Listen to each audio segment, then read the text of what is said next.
बड़ी खबर झारखंड से, जहां पर विधानसभा चुनाव का रण तो वहीं आज बीजेपी जारी कर सकती है प्रत्याशियों की लिस्ट। पहली लिस्ट में कई संभावित नेताओं के नाम, तो वहीं नेता प्रतिपक्ष अमर कुमार बावरी का बयान सामने आया। सीट शेयरिंग को लेकर के किसी भी प्रकार का मतभेद नहीं है। आज जहां एक और बीजेपी प्रत्याशियों की लिस्ट जारी कर सकती है, तो वहीं इसको लेकर के बयान सामने आया है।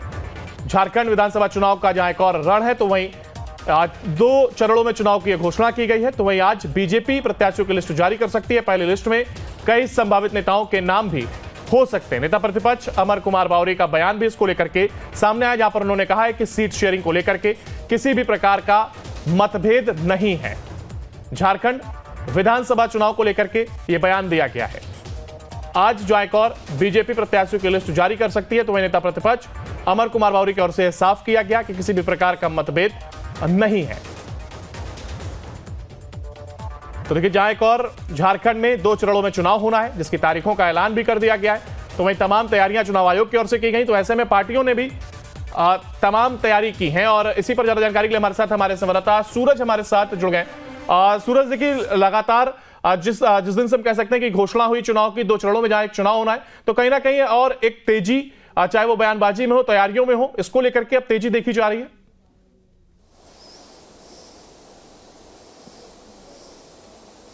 देखिए, बिल्कुल अंकुर, चुनाव आयोग की तिथि की घोषणा के बाद तमाम जो पार्टियां हैं वो चुनावी मोड पर तो हालांकि पहले से थी, लेकिन अब चुनाव की तैयारियों में पूरी तरह से वो जुट गए हैं, क्योंकि झारखंड में 2 चरणों में चुनाव होने हैं, 13 और 20 नवंबर को, और 23 तारीख को काउंटिंग है। तो ऐसी स्थिति में भारतीय जनता पार्टी की जो बैठकों का दौर था पिछले कई दिनों से लगातार चलती आ रही थी। और अब जहां तक सस्पेंस थी कि झारखंड बीजेपी अपनी संभावित लिस्ट कब जारी करेगी, संभवतः आज देर शाम तक भारतीय जनता पार्टी की पहली सूची, यानी उम्मीदवारों की जो पहली सूची है वो जारी हो जाएगी। सीट शेयरिंग को लेकर जो बातें आ रही थी, एजेएसयू को कितने सीटें जाएंगे, या फिर जदयू को कितने सीटें जाएंगे, या फिर लोजपा को कितने सीटें जाएंगे, तो इन तमाम चीजों को लेकर जो खाका है वो पूरी तरह से तैयार है। बस सिर्फ एक घोषणा ही अब महज रह गई है।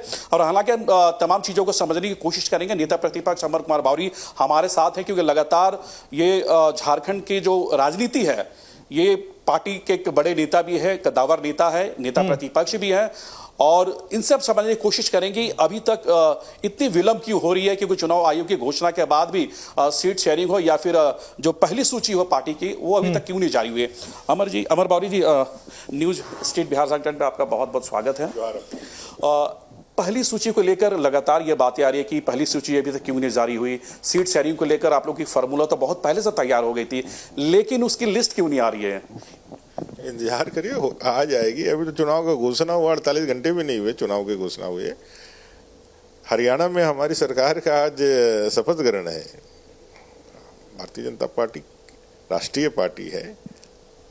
इंतजार करिए, बहुत जल्द आपको प्रत्याशियों की सूची हाथ में मिलेगी, और आप जितने भी प्रश्न उठा रहे हैं वो सारे प्रश्नों का जवाब मिलेगा। इस बार भारतीय जनता पार्टी एनडीए मजबूती के साथ इस अत्याचारी सरकार को, अनाचारी सरकार को सत्ता से बाहर करने के लिए लड़ेगी। और जनता का जो आक्रोश है, जनता में जो असंतोष है, उसका नेतृत्व भारतीय जनता पार्टी देगी, इस सरकार को बाहर निकालेगी। कुछ संकेत तो दे दीजिए, क्योंकि जनता इंतजार कर रही है कि, और आपके जो उम्मीदवार है वो भी इंतजार कर रहे हैं, लगातार पूजा पाठ में वो ध्यान दे रहे कि हमें टिकट मिलेगा या नहीं मिलेगा, हमारी टिकट कटेगी। तो बहुत सारे सस्पेंस है उम्मीदवारों में, कुछ संकेत दे दीजिए आप।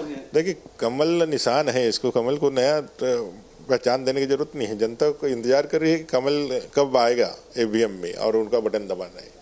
हाँ, कमल किसके हाथ में रहेगा उसका इंतजार करिए, थोड़ा सा और इंतजार कर लीजिए, सब सामने हो गया। उस चेहरे को आप लोग रिप्लेस भी कर रहे हैं क्या? मैं कह रहा हूँ कि आप थोड़ा इंतजार कर लीजिए, प्रत्याशियों की सूची जारी हो जाएगी, आपके पास पर्याप्त समय रहेगा उस पर विश्लेषण करने का। लिस्ट मतलब बन के रेडी है, सिर्फ घोषणा। मैं कह रहा हूँ कि सीईसी की बैठक हो चुकी है हमारी, पूरे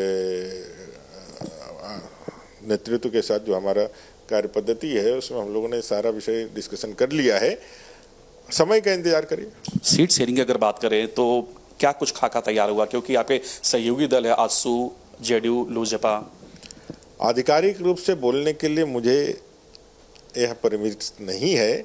आधिकारिक रूप से मैं इतना जरूर कर सकता हूं कि ये सारा गठबंधन जो है इंटैक्ट होकर के चुनाव लड़ेगा और आधिकारिक घोषणाएं साथ। बिल्कुल सूरज, यहाँ पर ये और समझना चाह रहे हैं कि देखिए हर विधानसभा सीट से कुछ दिन पहले 3-3 नाम मंगाए गए। उन 3 नामों में मंथन किया जाना था, तो ऐसे में वहां पर कितनी दिक्कतों का सामना करना पड़ा उस एक नाम को फाइनल करने में, या क्या पैमाना रखा गया? चलिए, हमारे एंकर का एक सवाल है कि हर विधानसभा से आप लोग 3 नाम मंगवाए थे, उस पर काफी मंथने भी हुई, तो उस पर क्या कुछ मतभेद होने की उम्मीदें जताई जा रही है? क्योंकि 3 नाम गए हैं एक विधानसभा से। वो तो हम लोग प्रक्रिया है कि भाई हम सीधे कोई चीज़ थोपते नहीं है, हम पूरे लोकतांत्रिक पद्धति का पालन करके भारतीय जनता पार्टी के उसके कार्य संस्कृति का हिस्सा है, जिसमें रायशुमारी है, और रायशुमारी के बाद फिर राज्य स्तरीय जो अपने चुनाव समिति है उसकी बैठकें हैं, वहाँ से शॉर्ट लिस्टेड करके लास्ट 3 नाम विचार के लिए भेजे जाते हैं, और 3 नामों में विचार करके सारे गुण दोष देख करके, और जो दंगल का सबसे मजबूत पहलवान होगा उसको उतारने के लिए प्रत्याशी के रूप में घोषित करते हैं। तो फाइनल रिजल्ट आपको बहुत जल्द आ जाएगा। और ये कुछ सीटों को लेकर मतभेद उत्पन्न होने की आशंकाएं जताई जा रही है, क्योंकि कुछ सीट ऐसे हैं जो आजसू अपने खाते में मांग रहे हैं, कैसे उसको मैनेज करेंगे? जैसे बड़का गांव, मांडू, हुसैनाबाद की भी बातें आ रही थी, आपकी जो सीटें चंदन क्यारी की भी बात आ रही है। आप अब इस चिंताएं छोड़ दीजिए, गठबंधन के ऑफिशियल डिक्लेरेशन का सिर्फ इंतजार करिए, सारी चीज़ें बातचीत के जरिए जीत के फॉर्मूले के साथ तय कर लेगी। लोजपा को सीट शेयरिंग के तौर पर उन्हें कुछ सीटें मिलेंगी? मैंने कहा एनडीए आप पूरी ताकत के साथ लड़ेगी। सीटों का गठबंधन का पूरा जो एकाधिकार है वो राष्ट्रीय नेतृत्व का है, तो राष्ट्रीय नेतृत्व जो भी डिसीजन करेगा उसके साथ भारतीय जनता पार्टी झारखंड प्रदेश खड़ा है। झारखंड बीजेपी की मुद्दे क्या होंगे जब चुनावी मैदान में आप जाएंगे, तो मुद्दे क्या होंगे जो प्रमुख मुद्दे हैं? वायदा खिलाफी है। इस सरकार ने 5 लाख युवाओं को रोजगार देने का वायदा किया था, 5,000 बेरोजगारी भत्ता देने का वायदा किया था, 72,000 प्रत्येक गरीब परिवार को सहायता राशि देने का वायदा किया था, 2,000 प्रत्येक गरीब के चूल्हे को देने का वायदा किया था। ये सारी चीज़ें सिर्फ और सिर्फ वायदा ही रह गई। लोगों को ठग लिया, 5 साल सरकार चलाई, लूट लिया पूरे झारखंड को, पहाड़ों को, जंगलों को, यहाँ के आम आवाम को लगातार इन्होंने पीड़ा दी। लॉ एंड ऑर्डर पूरी तरह से तहस नहस हो गया। 5 घटनाएं दुष्कर्म की, 5 घटनाएं हत्याएं की हर दिन हो रही है। पूरा झारखंड त्रस्त है।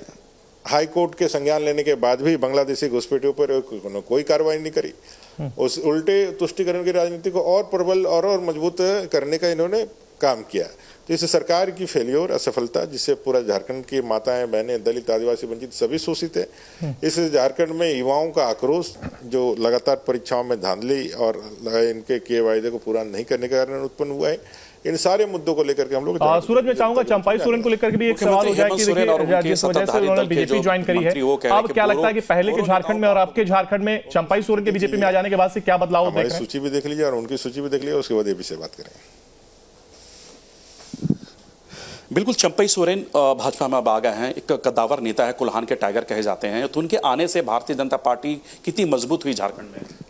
कोल्हान सहित पूरे झारखंड प्रदेश में मजबूती के साथ हम लोग उतरेंगे, और इस बांग्लादेशी घुसपैठ का जो अपने वोट बैंक के कारण हेमंत सोरेन जी के मुंह में जो दही जमा हुआ है, उनके खिलाफ नहीं बोलते हैं, आदिवासी मूलवासियों का जो उससे नुकसान हो रहा है, उसका एक पर्दाफाश करने के लिए आदरणीय चंपाई सोरेन जी इस सारे विषयों को लेकर के जा रहे हैं। जनता सुन रही है और उसका लाभ भारतीय जनता पार्टी के नेतृत्व में सरकार बनेगी तो मिलेगा। चुनाव में किस पोजीशन पे है चंपाई सोरेन आज के तारीख में?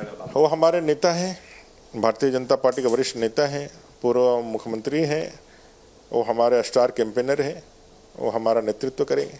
चलिए, एक तरफ तो भारतीय जनता पार्टी की तैयारी हो रही है, लेकिन अब राहुल गांधी, तेजस्वी यादव भी अब आने वाले हैं।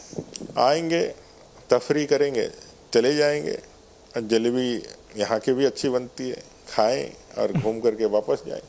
चलिए, एक सवाल यह है कि हालांकि अब चुनाव में महज कुछ हफ्ते बच गए हैं, अगर आपकी सरकार बनती है, एनडीए की सरकार बनती है, तो पहली प्राथमिकता क्या होगी? क्योंकि जिस तरह से हेमंत सोरेन ने वादा किया था 2019 में, अब की चुनाव में भाजपा की क्या होगी मैनिफेस्टो में? उनके वायदे ढकोसले हैं, हमारे वायदे संकल्प हैं, और डे फर्स्ट से पहले कैबिनेट से उन संकल्पों को पूरा करने का काम प्रारंभ कर देंगे।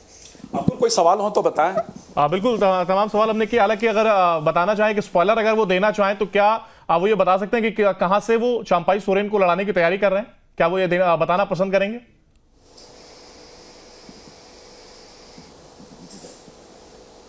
देखिए कुछ चीजें कॉन्फिडेंशियल है, क्योंकि बिल्कुल नेता प्रतिपक्ष बताना नहीं चाह रहे हैं, क्योंकि कुछ ऐसे चीजें हैं, चाहे वो सीट शेयरिंग की बात कर ले या फिर हम इनकी पहली सूची की बात कर ले, कुछ सूची में कौन उम्मीदवार होंगे, कहां से होंगे, कौन नए चेहरे, कौन पुराने चेहरों को लड़ाया जाएगा।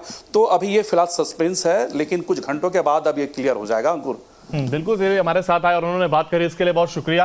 और साथ ही साथ देखिए तमाम चीजों की बात उन्होंने कही है और जिस तरीके से मुद्दे ये उठाए गए हैं और झारखंड में जिस तरीके से ये कहा जा रहा है कि बांग्लादेशी घुसपैठ हो रही है, एक बार उसका जिक्र उन्होंने फिर से यहाँ पर किया और उस पर ही काम किया जाएगा, इसका जिक्र उन्होंने किया। हालांकि कितना क्या कुछ काम होता है और कितना सियासी लाभ मिल पाता है, फिलहाल बीजेपी को ये जरूर देखना होगा और आगे बढ़ेंगे।